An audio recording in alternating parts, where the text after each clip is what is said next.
study programme is a very special programme that's actually brought these teachers to be here in the UK at the moment, so that our most motivated, hard-working teachers from our partner schools get invited to come on a study programme to the UK for 2 weeks.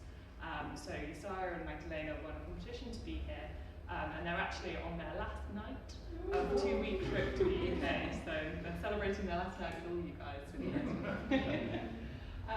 So Warwick in Africa celebrated its 10th birthday last year, and we've worked in the same schools for all of our history, and we've got a really good relationship with the schools that we work in. So in our 10th year, we started to think, what more could we do to support those schools? How can we support the teachers, and how can we provide some resources and training to make the impact of Warwick in Africa last throughout the year, and support teachers better in what they do.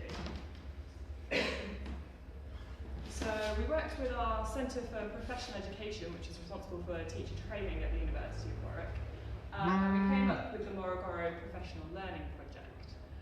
This came out of a trip that one of our professors made to Morogoro last summer, and we decided to pilot a school-based coaching model of training.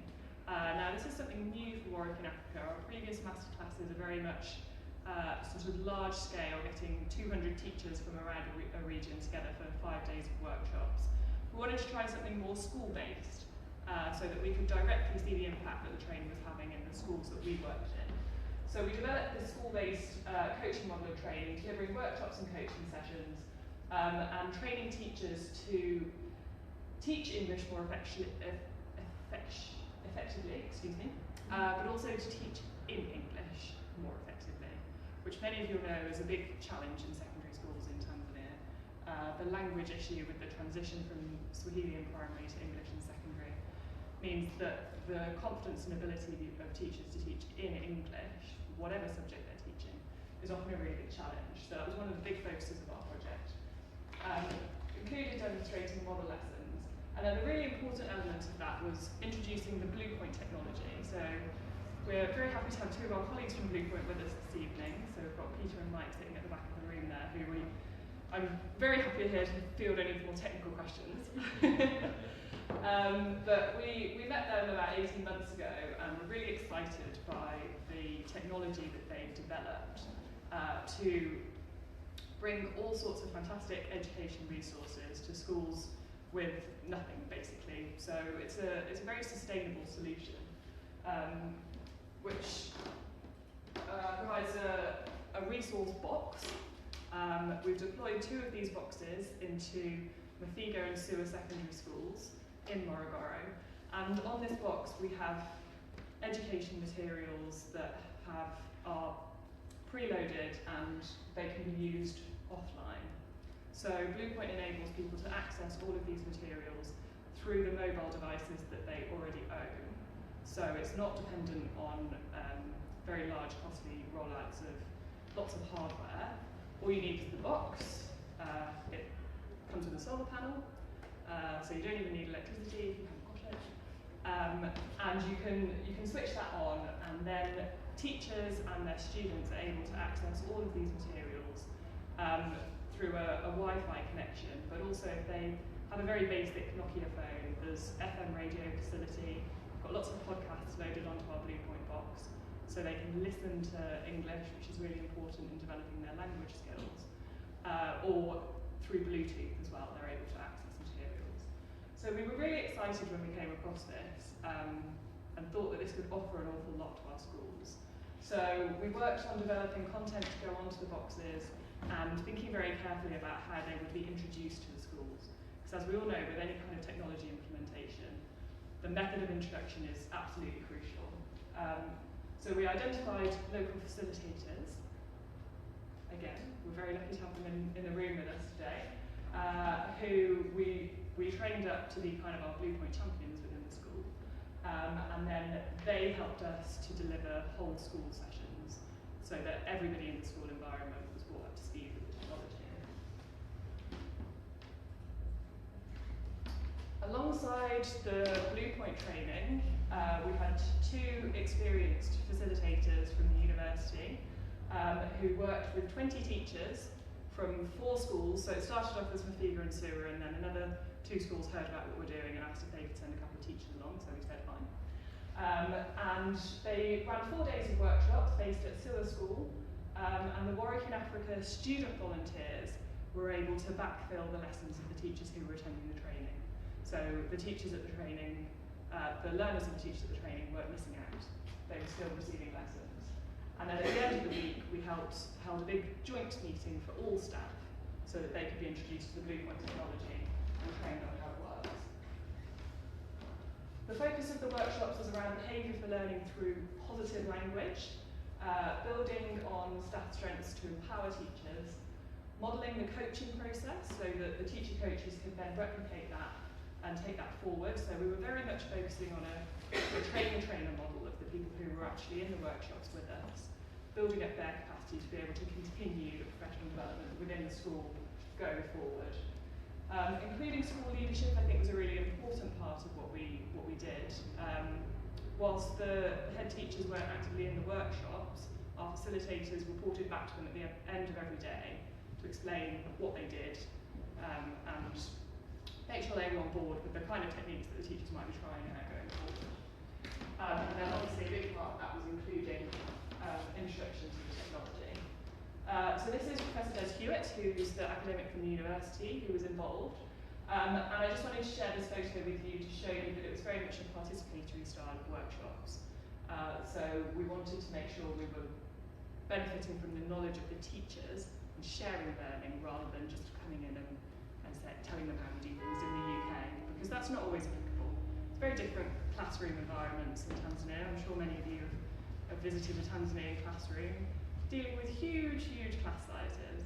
So actually, what we really find from the work that we do with teachers is they've got as much to learn from each other as we can tell them. And that's something really lovely that's come out of the study programme that we're having at the moment. We've got 8 teachers, 2 from Tanzania, 2 from Ghana, 4 from South Africa. And they're all sharing all their experiences and different strategies and techniques for managing those huge classes, which is just a really lovely, fantastic thing to see. So they're getting to grips with some of the materials available on Bluepoint there. We've tried to include a variety of media, so there's lots of articles that they can read. We've partnered with Fuse schools to get their videos onto Bluepoint. The podcasts, again, I think were quite an important element of the content, but I'll let some of the teachers make feedback on the content side. And then this is Magdalena giving a session to her colleagues, letting her know what Bluepoint's all about. So the teachers really enjoyed the workshops. 100% said that they'd improve their skills and they'd recommend it to colleagues. We did kind of a measure of how they felt about technology and using technology for teaching at the start and the end of the workshops. And we saw a positive increase in how they felt about the possibility of technology to support their teaching, both in the classroom and for their own professional development. As with any pilot, it's the challenges that you learn the most from. So on the Bluepoint side of things, the biggest barrier that we had was that in Tanzania at the moment, learners aren't allowed to bring their mobile phones to school. And that really limited the possibility for them to be able to get onto Bluepoint and benefit from all of these fantastic resources that we put together. During the initial deployment, we used the volunteer devices and teacher devices to get around that. We're going to be supplying the schools with a very small number of tablets, but I think really the future for this technology is to try and find a way for it to be used with people's own devices, something that they own and they care about and want to maintain, and also educating them to use that device as a tool of education rather than the more negative things that smartphones can be used for. So we're going to continue to work with the schools and the school leadership and the higher leadership to try and negotiate around ways that we can get learners to bring phones to schools. If they take the SIM card out, perhaps can they bring it in and store it in the head teacher's office. Content was the second big challenge for us. We worked really hard on putting our content together, but when we got out there, we realised it had been put together in the UK, not in Tanzania. One of our biggest lessons from the pilot was that we needed our content to be much more tailored towards the Tanzania curriculum. That was the key hook for teachers who didn't quite get it. If there was a play that they were actually trying to teach that was on the box, that was your hook in to get them to kind of believe in this and see that it was useful. So we've got a lot of work to do to try and find more tailored content for the Tanzania curriculum. And that's partly, we think, why there was a greater uptake of it by learners than by teachers. Because the learners were excited by the videos and the fun things that they could play with. They didn't realise they were learning whilst they were playing. But yeah, the teachers, I think, needed stuff that was more relevant to them than what they were teaching. So we need to think about that balance of content between for learners and teachers. And then the school champions are a key success factor. So we need to think a little bit more about, if we want to take this further, how do we identify those school champions? How do we make sure that they get the training and support that they need to take this forward and sustain it within the school? On the coaching side of things, we focused on maths and English teachers because that's our core subjects. But actually we need to work with the most motivated, hard-working teachers in the school rather than narrowing ourselves to subject specialisms. We work with the most motivated, they're the ones to train others. People aren't engaged, it's a difficult barrier to get past. And then how we deal with the challenge of embedding that learning within the classroom was the step on from doing the workshops, but then how do we support the teachers to implement what they've learned in the workshops in the classroom? So as we develop our coaching model further, we're thinking about ways that we can include a period of time where facilitators stay and they work in a practical way in the classroom, observing lessons, teaching some model lessons and feeding back like that to make sure that it's not just theory, they're doing it together in practice. And then the volunteer stream for our facilitators is the final challenge that we have as an organisation.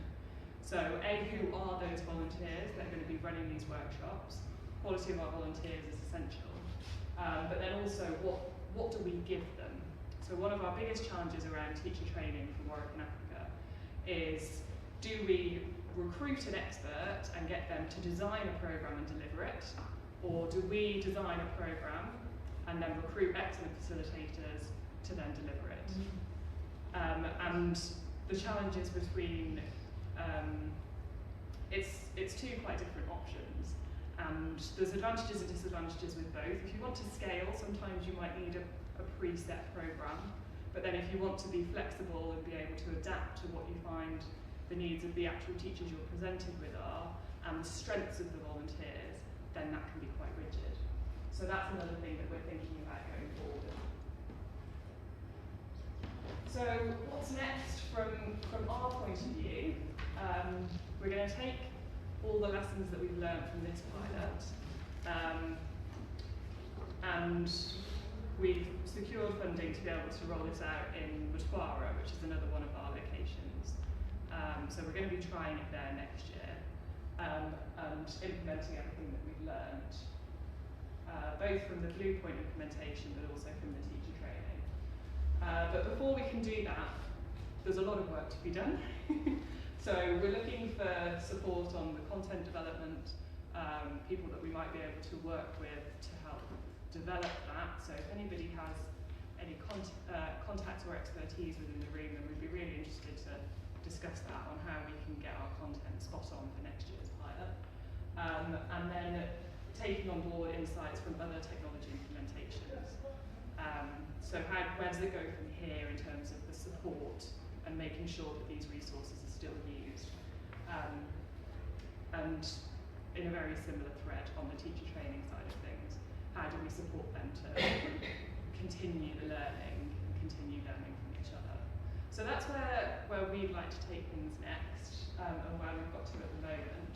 If I may encroach on time for just a few more minutes, I'd just like Yesaya to share very briefly some of his reflections from working with us this summer.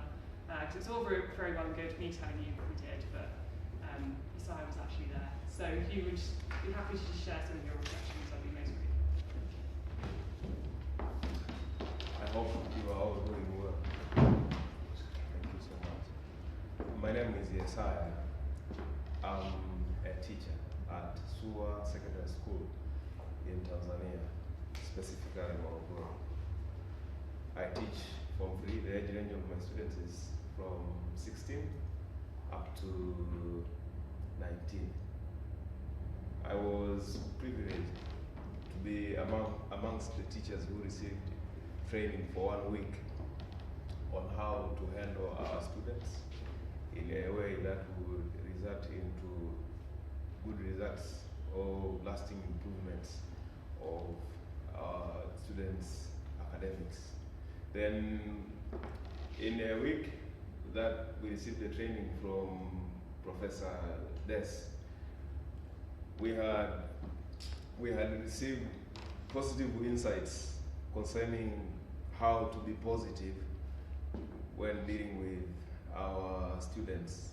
The challenges that we have in Tanzania, especially to we teachers, is that we focus much on controlling the behavior of our students instead of focusing on the behavior for learning by using praises when teaching students, avoiding corporal punishment, which is more destructive than constructive.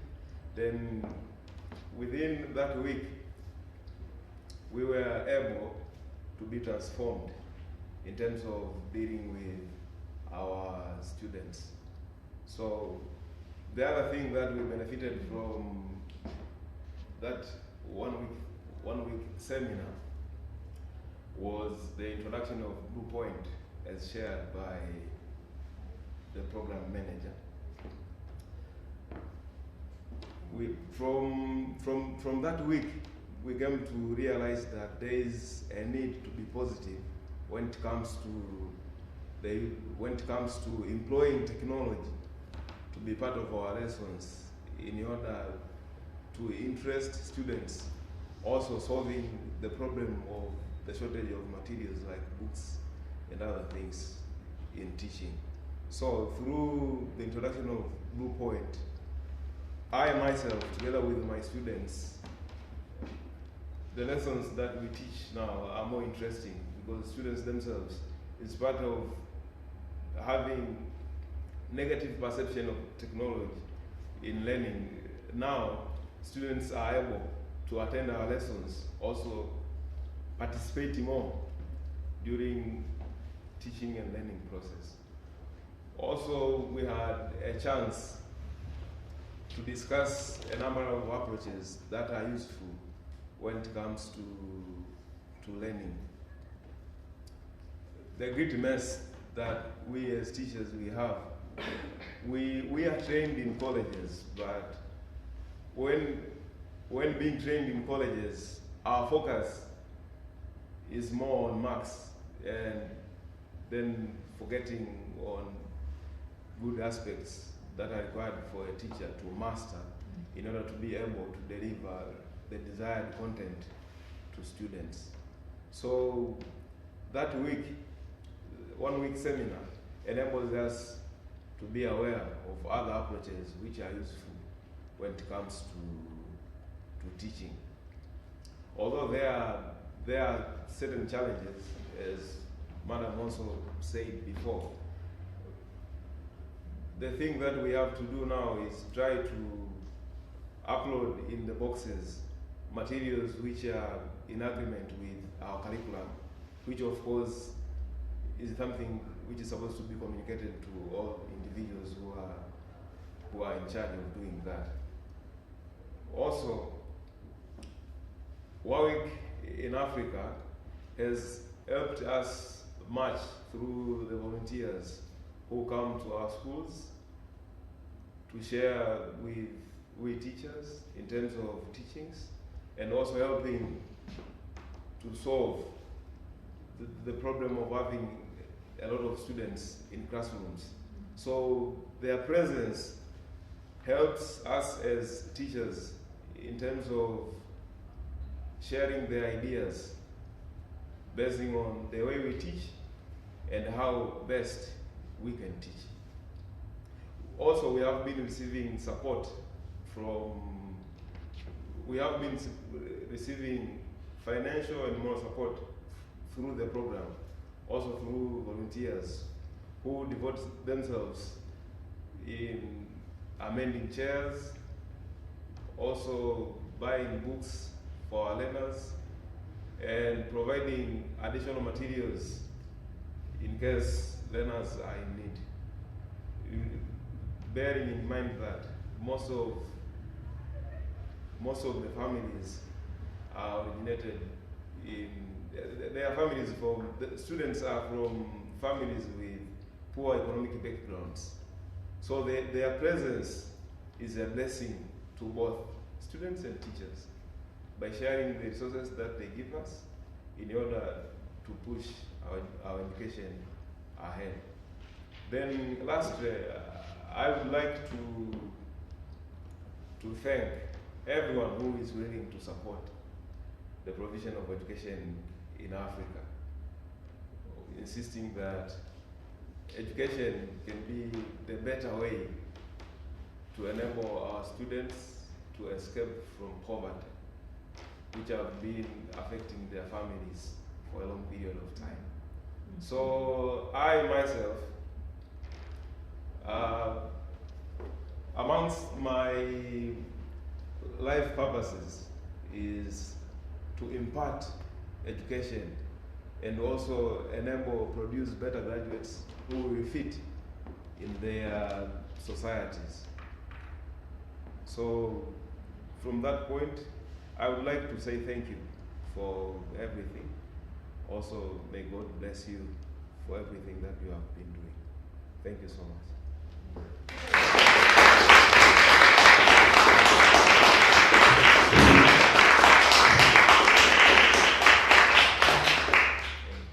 Thank you, that was amazing. That was very, very inspiring. Any questions, anyone? Yes.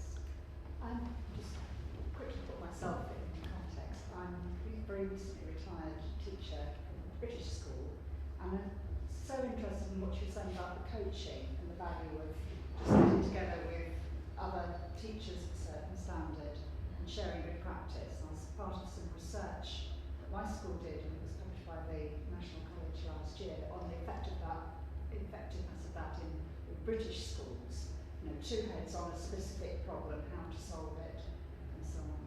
And the second point is that we have a link with the school at the other end of Tanzania, a bit of sponsorship, we've got staff together, working together. And my question was, is there any facility in this in the future to include schools? Because one of the things that's amazed me, actually, I hope we've been useful to our new school, is how much our staff and our students, who've done student exchanges, both ways,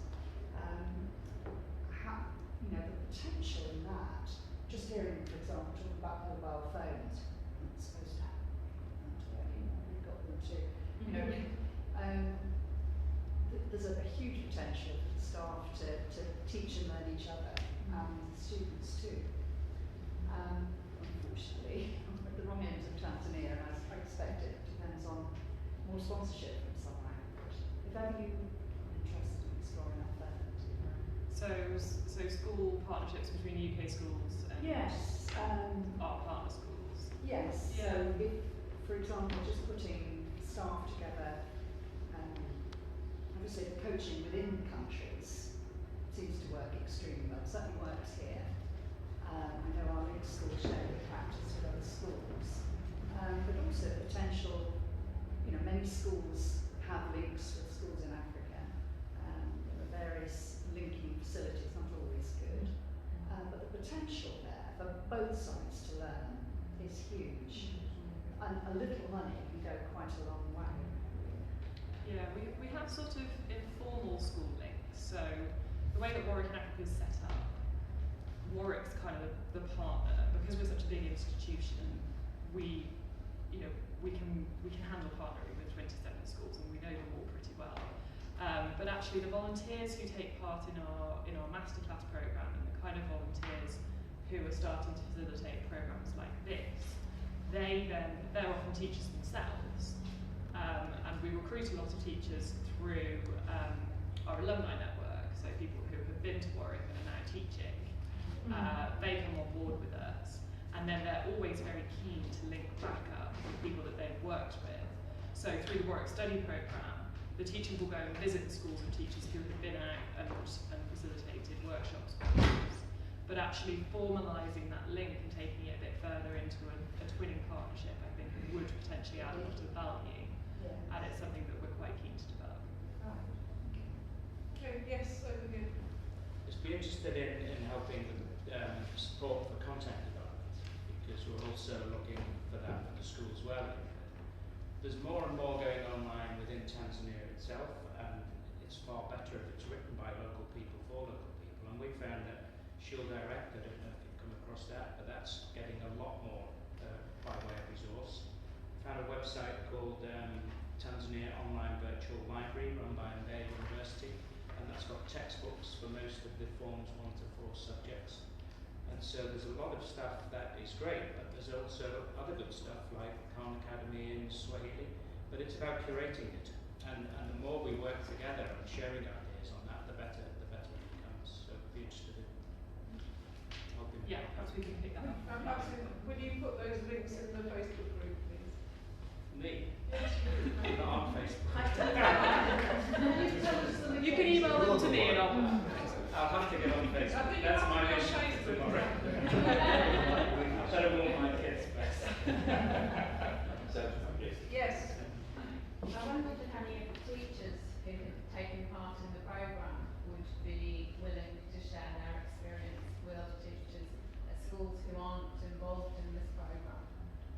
Because setting up a new programme is quite a big project in itself, but would you be willing to share your experience of the learning style with other schools in Tanzania?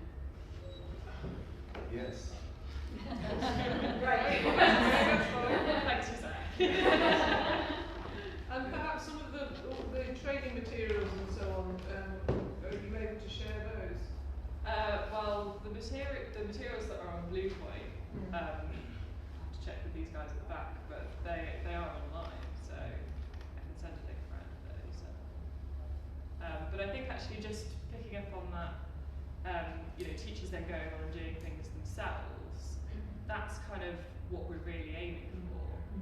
So I've been running the study visit for 3 years now, and we had a fantastic group of teachers come over last year. We had 2 teachers from our partner schools in Mtwara, who it really kind of ups the ante when the teachers come to the UK, and they get very invested in Warwick in Africa, and it means a lot to them. So those 2 teachers just last week ran 2 days of training for 10 local schools in Mtwara off their own back, and we supported them with that, and we helped them with transport costs. There's a message from Kigoma. Can you speak up a bit? Oh, sorry. I'll do my very best. Thank you. So we have actually already got teachers who are sending us proposals saying, can you help us to train others? And the cost of that is really quite minimal, but it's very, very sustainable. It's much more feasible for us to get people to Morogoro than here, for example. Yes. I'd like contact details later if you're interested. Thank you. Please also join the Facebook group if you haven't already. Yes, please. Yes, Matt. Just a question about the actual Blue Point. Is it like it's a box basically with a computer in it, which has a Bluetooth and a Wi-Fi and has a battery life, so you basically can just, and on that is content, which people, that's what I was wanting to see. That's the one thing missing. I thought, what does it look like? Okay, so you obviously charge it. Yeah. That's why we're the battery.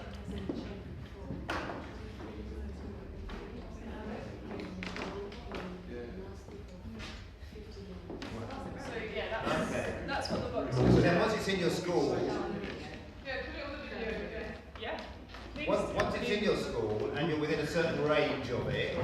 Yeah. You'll connect via Wi-Fi or Bluetooth, and it can also broadcast, like you said, like FM or something. Is that? Yeah, very much so. So this is, sorry, I'm Mike Santa, the founder of Bluepoint. So contained in this box, we can have tens of thousands of lessons on video.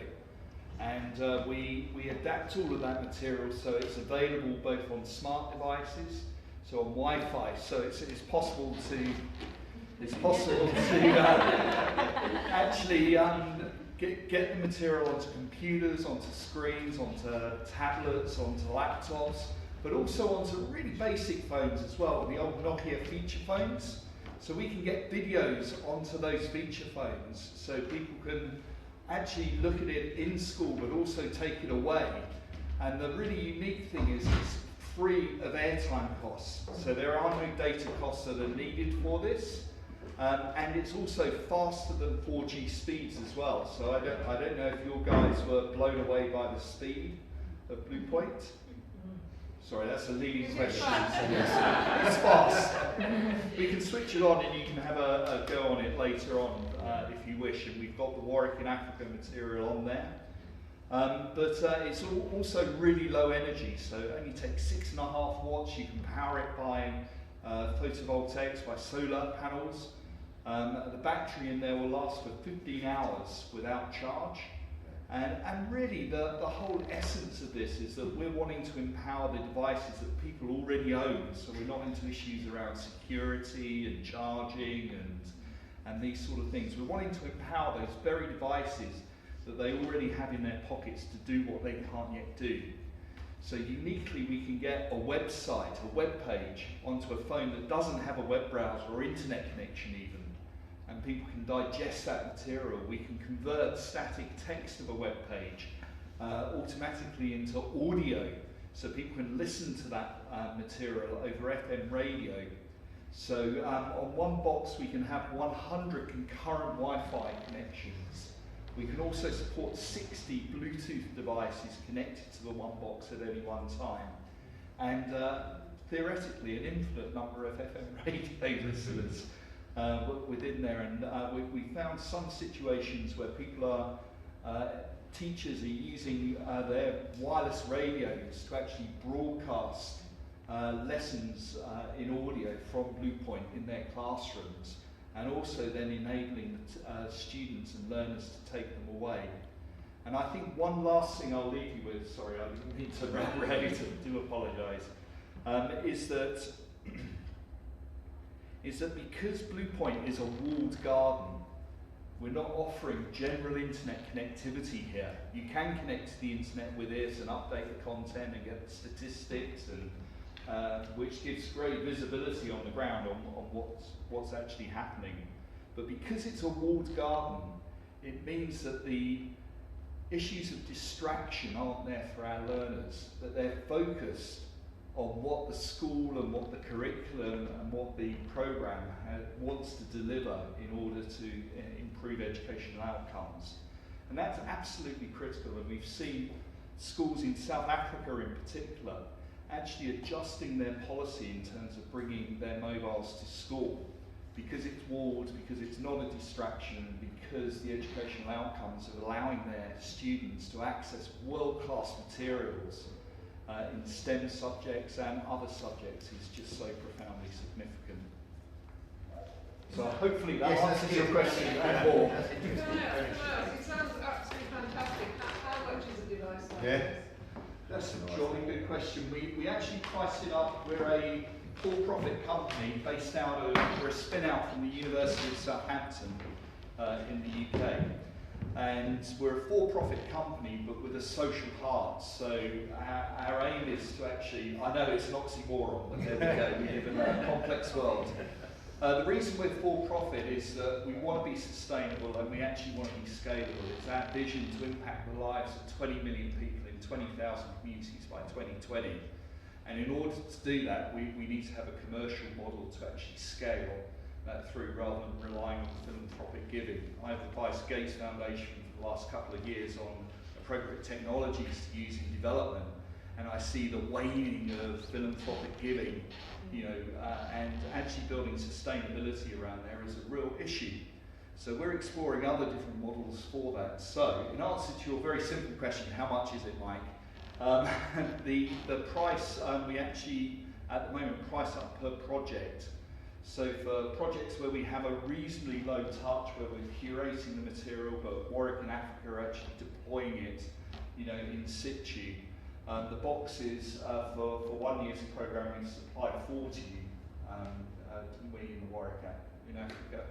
And the price for that came out at £10,000 for those 4 boxes. And for that we supply the hardware, we supply the content, and we support the project, I think reasonably well. Do you feel supported?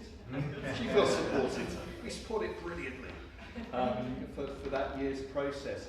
But I think one of the other things that we're really hoping will happen with Blue Point is that teachers locally will upload their own lessons. We use the cameras that they already have on their devices to create their own content that they can share within that school, they can share with Warwick in Africa when an update happens, and then we can curate that and actually share that material in a curated sense wider than the actual school that it was actually produced in. So that's our hope, really. Okay, thank you. I'm conscious of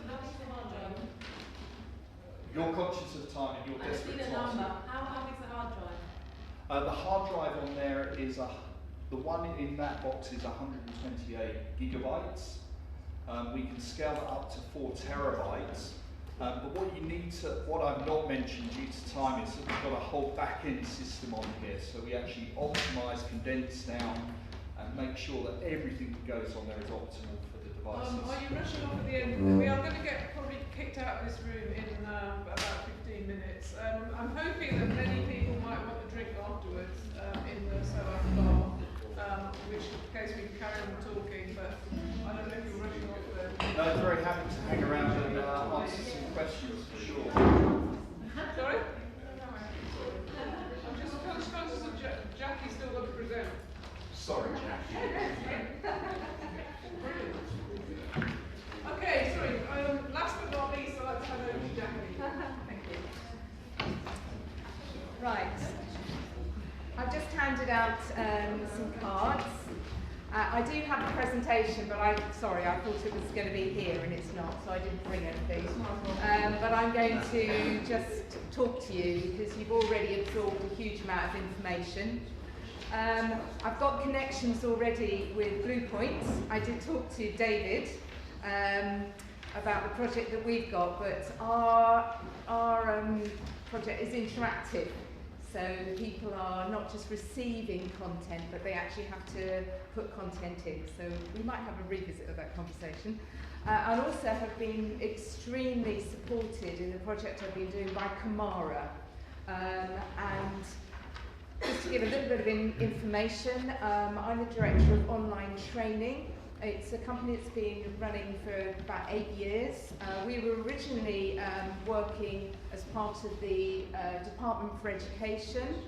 That several years ago the DfE set up regional SEN partnerships where around government office they were looking at best practice around special educational needs, looking at how local authorities when they had very large support services going in those days, were able to support learners with learning difficulties. And our innovation really was to start to introduce e-learning around special ed and to enable teachers to get quality specialist information without the expense of going out of school. And obviously there's lots and lots of people now that are working in this sort of area. About 3 years ago we had the opportunity to go over to Paris to meet with a team at UNESCO, and we said, just like Blue Point, we are a for-profit company but we use profit for good.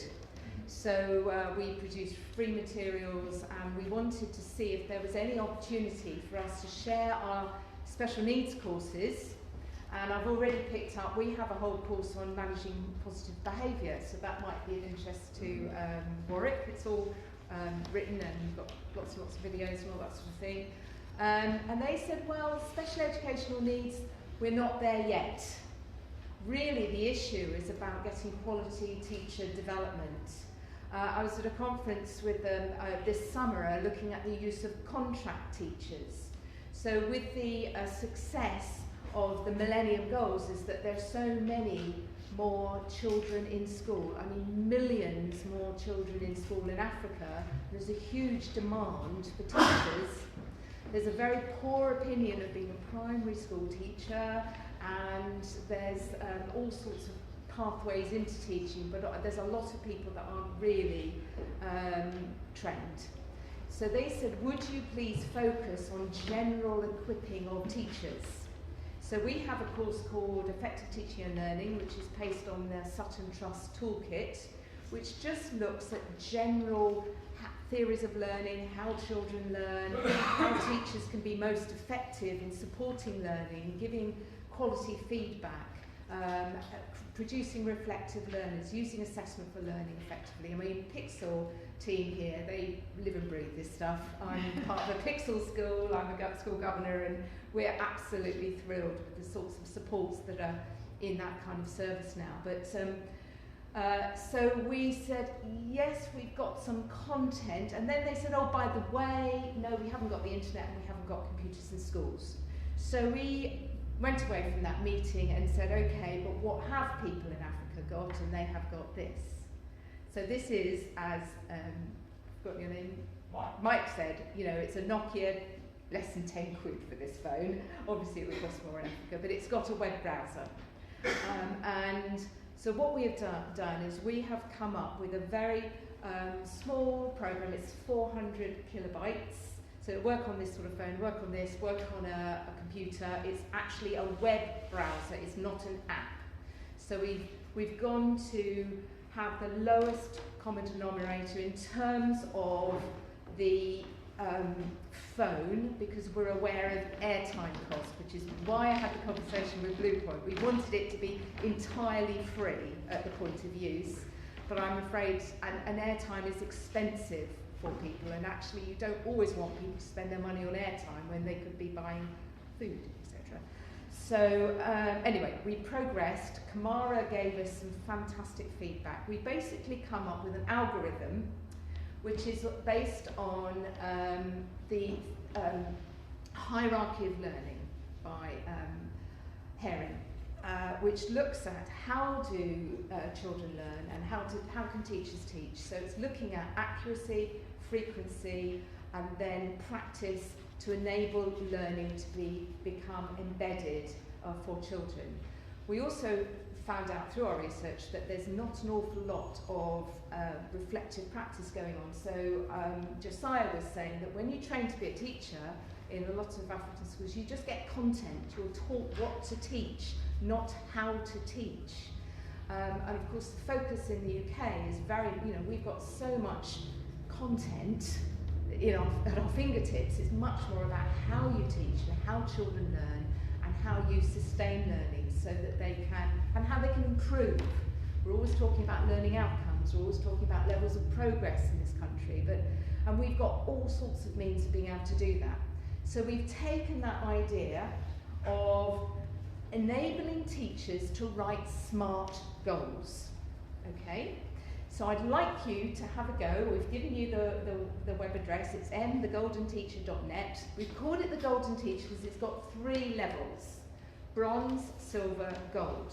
The bronze level is to identify an area that you want to work on. And on the sheet I handed out, that's actually, I've been working with the school in Rwanda that did our Effective Teaching and Learning course. And these were some SMART targets that they came up with as a result of doing the course. And it's all gone around. But you can see at the top of the sheet the areas that we give as starter for 10, because we realise that people in developing countries probably don't have the knowledge that teachers here have in terms of what are we working on. We wondered whether behaviour for learning would be an area of interest, and we were told from Kamara loud and clear, yes. Actually having children ready to learn in a learning where they're happy to learn is really important. So good sitting, good listening, behaviour and paying attention and all that sort of thing, and the positive supports that teacher can do rather than negative. So we've included that. We've got literacy, numeracy, ICT, and then we had other. So people that are science teachers that are teaching geography or history could enter their goals. So it's utterly content free in that it doesn't particularly teach, but what you do is your bronze level is you identify what your SMART goal, what you want your area of learning is. You say what their prior learning is, so we give lots of examples of that. Then you write as a silver a SMART goal, and we help people to do who does what, under what conditions, to what degree of success. And then as they start to try and work that goal out, we're giving them prompts, and it is an algorithm, so they're asked questions and they go yes or no. And according to what they respond, we'll give them a little 4 more prompts. So giving effective feedback, demonstrating, all this sort of thing. Now we're at a very early, and then the gold level is when you've achieved your goal, and you could say over 90% of your learners have achieved that level, that goal, then you get to the gold, and then after 4 weeks you return back and your gold level is given. So it's bronze, silver, gold, and it's helping teachers to be reflective practitioners, to set small, SMART goals for the children that they're working with, the groups they're working with. Now, when I was at the conference with UNESCO about contract teachers, we all realised that, you know, in England we can work in small impact groups, but in Africa that does not really happen. So hopefully these will be class-based goals as well. We're looking for people that would like to trial this, so Kamara are going to help us by trialling this. We've literally just finished it. We've had lots and lots of feedback from people that have tried it for us. But certainly the audience here, you're all doing different things in Tanzania. It's in English at the moment, but there's not a huge amount of text, so we could very easily get it translated into Swahili. And hopefully this is something that will be useful. We think it could be a support to other projects that are going on. So this could be the Warwick team was saying, we want to leave people with something that they're going to carry on using. Also, Chris was saying you must empower people to use the technology that's in their pocket. Lots of people have given people kit and it's just been left because they don't own it. If they love this, if they look after it, if they've got 5 different SIM cards, they are going to use it because it's part, you know, those of you under 30 know it's part of your body, you know. So it's trying to actually say, okay, we can use this as a quick tool to help teachers be reflective and to improve their practice. We're going to do a more sophisticated version of this, and we're also looking for a community of learning which would work on smartphones that have got internet and all that sort of, you know, much more internet, to have partnerships between schools. So we have mentoring. We've got over 100,000 people that have done our courses in England and Australia. So we've got a whole body of people that are continuously writing SMART goals. But we just feel that this is our give back of using a feature phone to enable teachers to become more effective through writing SMART goals and reflect on their practice and improve. That was very quick.